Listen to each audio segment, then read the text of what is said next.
ഈ വികടകുമാരന്റെ കേസൊക്കെ പറയുമ്പോഴേ നമ്മള് അവിടെ പ്രതീക്ഷിക്കുന്നത് ബൈചേട്ടൻ ഒരു വക്കീലായ ബൈചേട്ടൻ അങ്ങനെ തന്നെ ആയിരിക്കുന്ന ബൈചേട്ടൻ മനസ്സിൽ ഇമാജിൻ ചെയ്യുന്നത് അങ്ങനെയൊക്കെ തന്നെയാണ്. പിന്നെ ഞാനൊരു തല്ലിപ്പൊളി വക്കീലാണ്, ഇങ്ങനത്തെ ഒരുത്തനായിപ്പോയി, എന്ത് ചെയ്യാൻ പറ്റും. അപ്പൊ അങ്ങനെ ഒരു സാഹചര്യത്തിലാണ് ഇങ്ങനെ പറയും.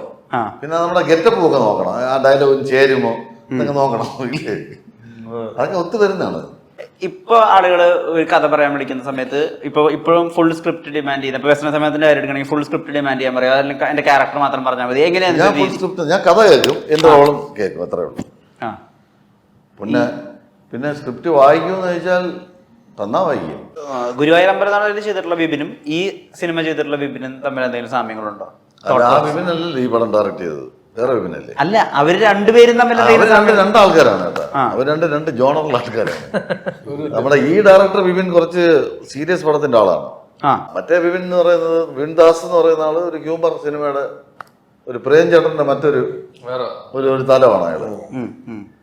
ഈ വിപിൻ ഈ കഥ ഒരു ശരിക്കും അയാൾ ഒരു സീരിയസ് ഫിലിം മേക്കറാണ്, എനിക്ക് തോന്നിയാണ് ആ പടത്തിൽ അഭിനയിക്കും. പിന്നെ ഇങ്ങനെ ഒരു സ്ക്രിപ്റ്റിനകത്ത് നിന്നുകൊണ്ട് വിപിൻ ദാസ് അല്ലേ സ്ക്രിപ്റ്റ് എഴുതിയിരിക്കുന്നത്, എല്ലാം കൂടെ ആ കൺഫ്യൂഷൻ തന്നെ. പക്ഷെ ഇതിനകത്ത് സിറ്റുവേഷൻ വൈസുള്ള കുറെ ഹ്യൂമർ ഉണ്ട് ഇതിനകത്ത്. അത് നമ്മള് എല്ലാവരും കൂടെ അഭിനയിച്ചൊക്കെ പ്രതിഫലിപ്പിച്ചെന്ന് തന്നെ പറയാം, അല്ലേ? അതിനെ പ്രതിഫലിച്ചോ ഇല്ല എന്നുള്ളത് നാട്ടുകാർ ജനങ്ങൾ കണ്ടിട്ട് പറയും. ഈ മരണ വീട്ടിലെ ചിരി ഈ സിനിമയുടെ അകത്തുണ്ടെന്നല്ലേ നമുക്ക് മനസ്സിലാക്കാൻ പറ്റുന്നത്. ഇത് നിങ്ങളുടെ ജീവിതത്തിൽ നിങ്ങളിപ്പോ സെലിബ്രിറ്റീസ് ആയതിനു ശേഷമോ അല്ലെങ്കിൽ ആസ് കൊമേഡിയൻസ് നിങ്ങൾ ഒബ്സർവ് ചെയ്തതോ ആയിട്ടുള്ള തമാശകൾ എപ്പോഴെങ്കിലും ഈ സിനിമയ്ക്ക് ഉപയോഗിക്കാൻ പറ്റിയിട്ടുണ്ടോ? ഇല്ല. എന്റെ ക്യാരക്ടറാണ് ഇപ്പൊ ഒരു സാധനം പോലും കയ്യിൽ നിന്ന് ഇട്ടിട്ടില്ല, അതിന്റെ ആവശ്യം ഇല്ലായിരുന്നു. അതുപോലെ നേരത്തെ ബൈചേട്ടന്റെ ഒരു ക്യാരക്ടർ എന്റെ ഭയങ്കര സീരിയസ് റോളാണ്. ഞാൻ ചിരിച്ചിട്ട് പോലും ഇല്ല ഈ പടത്തിനകത്ത്. ഇല്ല, പടത്തിലുടനീളം ഞാനൊരു ചിരി പോലും ചിരിച്ചില്ല. കരയോഗം പ്രസിഡന്റാണ് ആ നാട്ടിലെ ഗ്രാമത്തില്. കരയോഗം പ്രസിഡന്റിന്റെ പ്രധാന റോള് വരുന്ന ഒന്ന് കല്യാണം, രണ്ട് മരണം. ഈ മരണ വീട്ടിൽ ഈ കരയോഗം പ്രസിഡന്റ് വരുന്നതാണ്. വന്നിട്ട് ഇയാൾക്ക് ചില രീതികളുണ്ട്, ആ രീതിയിലേ ഇത് അടക്കാൻ സമ്മതിക്കുള്ളൂ. അതുമായിട്ടുള്ള തർക്കമൊക്കെയാണ് പടം. നമ്മളുടെ ജീവിതത്തിൽ ഉണ്ടായിട്ടുള്ള ചില സന്ദർഭങ്ങളോ കൗണ്ടറുകളോ ഒക്കെ ഇപ്പൊ നോബിചേട്ടന് വരുന്ന സിനിമകളിൽ നേരത്തെ പറഞ്ഞ പോലെ ഉപയോഗിക്കാൻ പറ്റും. അങ്ങനെയുള്ള പടത്തിൽ ചെയ്യാം. ഇതിനകത്ത് പക്ക ഡയറക്ടർ എഴുതി വെച്ചിട്ടുണ്ട് പുള്ളി, അങ്ങനത്തെ ഉള്ള സാധനങ്ങളുണ്ട്. കാര്യം നമുക്ക് സിറ്റുവേഷനില് ഇവരെ സിറ്റുവേഷനിലൊക്കെ ചെയ്യാനുള്ള നമ്മൾ കംപ്ലീറ്റ് ബോഡിയുടെ എടുത്തും അങ്ങനെയുള്ള സ്ഥലത്താണ് ഞങ്ങൾ ഉള്ളത്. ഈ സിനിമ കാണുമ്പോ ഇതിന്റെ ഒരു ക്യാരക്ടർ നീ ആവാം, പിന്നെ അവളെ മരണ വീട്ടിൽ നിൽക്കുന്ന ഒരാളായിട്ട് മാറുന്നേ. ഒരു അത്ര റിലേറ്റഡ് സബ്ജക്റ്റ് ആണ് ഇത്. എല്ലാവർക്കും അനുഭവമുള്ള ഒരു കഥയാണ്, എല്ലാവരും കണ്ടിട്ടുള്ളതും എല്ലാവരും അനുഭവിച്ചുകൊണ്ടിരിക്കുന്ന ഒരു കഥയാണ്. അതുകൊണ്ട് ഭയങ്കര റിലേറ്റഡ് ആണ്. എന്തെങ്കിലും കൈനിട്ടോ എന്ന് ചോദിക്കുന്നതിന്റെ ഒറ്റ മറുപടി എന്ന് പറഞ്ഞാൽ ഈ പടത്തിൽ ഒന്നും എഡിറ്റ് ചെയ്ത് കളഞ്ഞിട്ടില്ല. എന്താണ് അവിടെ നിന്ന് ഷൂട്ട് ചെയ്തത് അത്രയും കറക്റ്റ് ആവുണ്ട്, ഒന്നും എക്സ്ട്രാ കയറ്റിയിട്ടില്ല. പക്കായിരുന്നു, ഒന്നും എഡിറ്റ് ചെയ്ത് ഒരു സാധനം പോലും കളഞ്ഞിട്ടില്ലല്ലേ? ഒരു സാധനം പോലും കളഞ്ഞിട്ടില്ല. എത്ര എല്ലാവർക്കും ഡയലോഗ് ഉണ്ട്, അതാണ് വലിയ.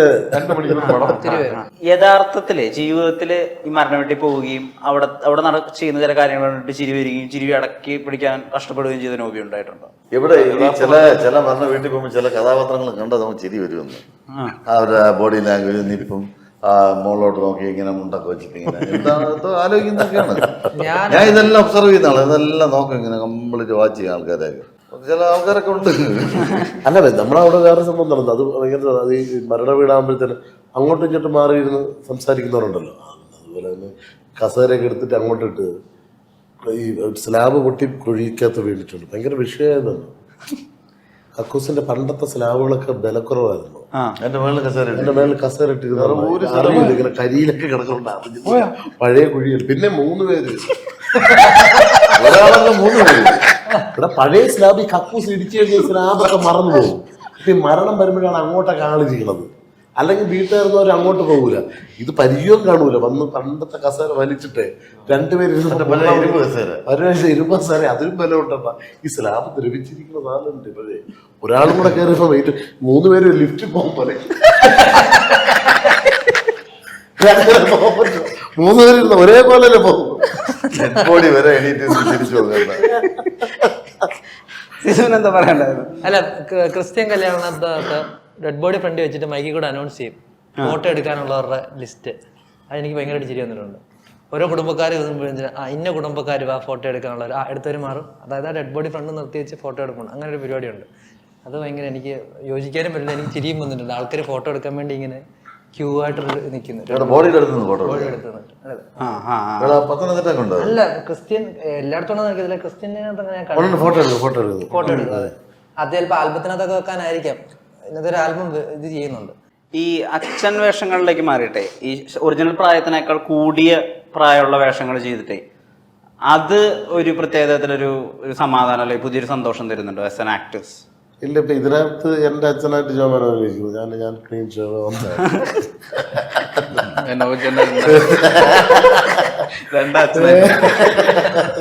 രണ്ടാമത്തെ അങ്ങനെ ഒരു ക്യാരക്ടർ കിട്ടിയപ്പോ തന്നെ ഭയങ്കര സന്തോഷമായിരുന്നു.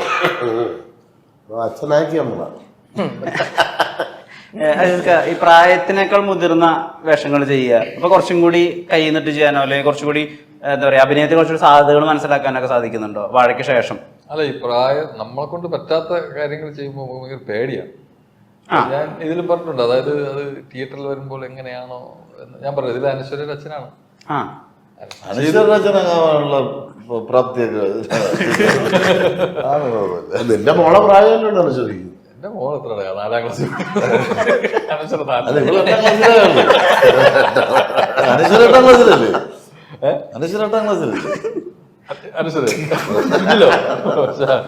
തിയേറ്ററിൽ വന്നാൽ ജനങ്ങളെ സ്വീകരിച്ചാലേ ഒരു സമാധാനം.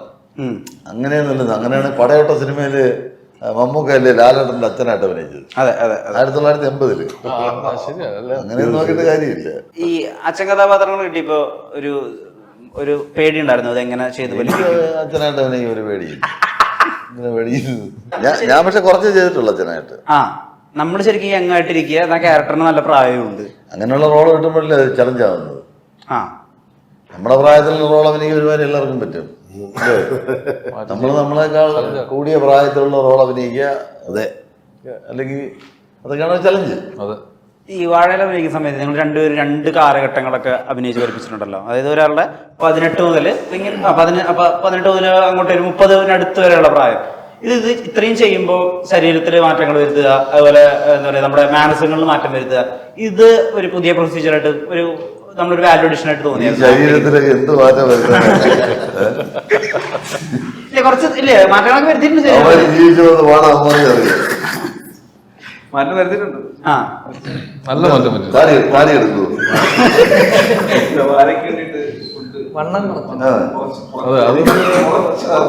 അത് ശരിയാ. സുൽത്താൻ ബത്തേരിയിൽ വെച്ചൊക്കെ നല്ല ഡയറ്റ് ആയിരുന്നു. യുവമാര് ഡയറ്റ് ചെയ്ത് വന്ന് വാഴയുടെ ഷൂട്ടിങ്ങിന് യുവമാര് കൊടുത്ത റൂമും മാത്രമാണ് ഷാപ്പിന്റെ മുമ്പില് ഇവര് മക്കളായിട്ടുണ്ട് അങ്ങോട്ട് നോക്കിയിരിക്കും. നല്ല മീനും. അല്ല, ഇവര് കുറെ കഷ്ടപ്പെട്ടു. കാരണം ഗുരുവായൂരമ്പലം നടൽ ഗ്യാപ്പ് വരുമ്പോ വാഴ ഗ്യാപ്പ്. കാരണം അതിൽ രണ്ടുപേരും ഗുരുവായൂർ നമ്മുടെ ഇവരുണ്ടല്ലോ. വാഴയില് കുട്ടിക്കാലമായിട്ടാണ് ചെറുപ്പകാലം. മറ്റേ താടിയപ്പോ നല്ല വലിയ പോയമ്പോ. പക്ഷെ അല്ലേ കുറച്ച് സമയം കിട്ടി. പക്ഷെ എന്നാലും ശരീരം അങ്ങോട്ടും ഇങ്ങോട്ടും മാറ്റാൻ വേണ്ടി.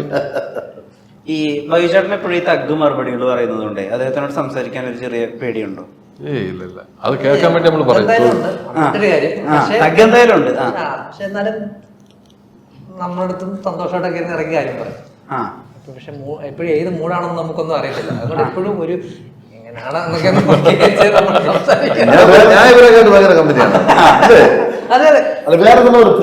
പുതിയ സാധനങ്ങൾ പുതിയ പിള്ളേരെ അയച്ചോണ്ടേ വന്നിട്ട് നമുക്ക് എന്തെങ്കിലും പറഞ്ഞ് നമുക്ക് കറങ്ങിച്ചൊരു പുതിയ 2 സാധനം വീഴുള്ളൂ.